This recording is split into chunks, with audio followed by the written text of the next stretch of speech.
For 10 days, they waited, they prayed, they obeyed. On day 10, heaven answered.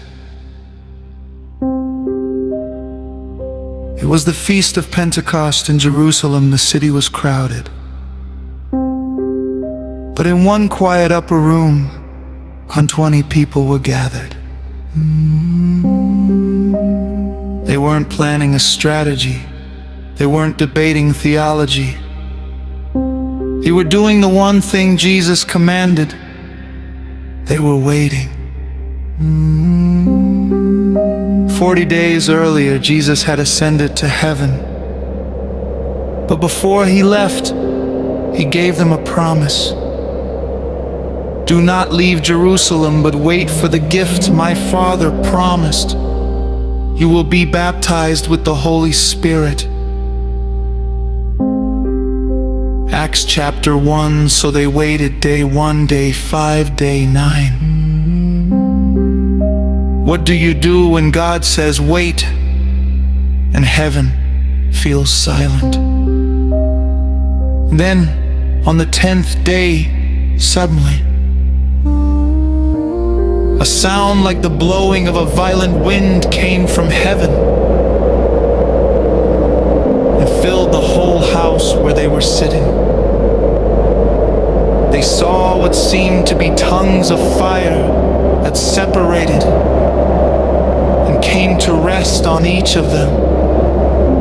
All of them were filled with the Holy Spirit and began to speak in other tongues as the Spirit enabled them. This was not chaos. This was not confusion. This was God keeping His promise. This was heaven invading earth. In one moment, fishermen became fire-filled preachers. Fearful men became bold witnesses. The church was born. Peter, who denied Jesus 50 days earlier, stood up and preached. And 3,000 people gave their lives to Jesus in one day. Maybe you're in your own upper room season right now.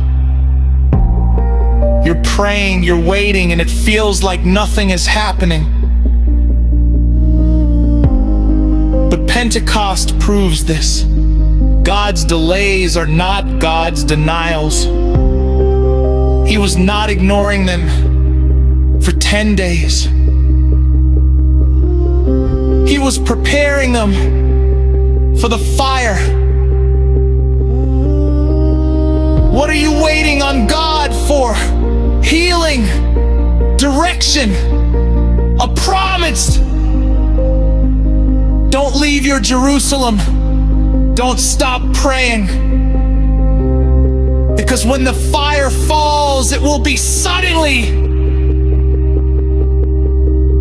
And it will be worth the wait. This is the story of Pentecost, the day the Holy Spirit came. The day the church was born. This was part 3 of the Upper Room series.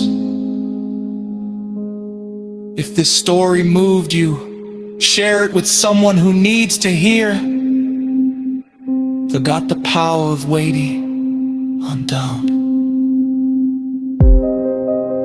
Comment below. What is God asking you to wait for? I'm praying for you. Subscribe for more Bible stories. I'll see you in the next one.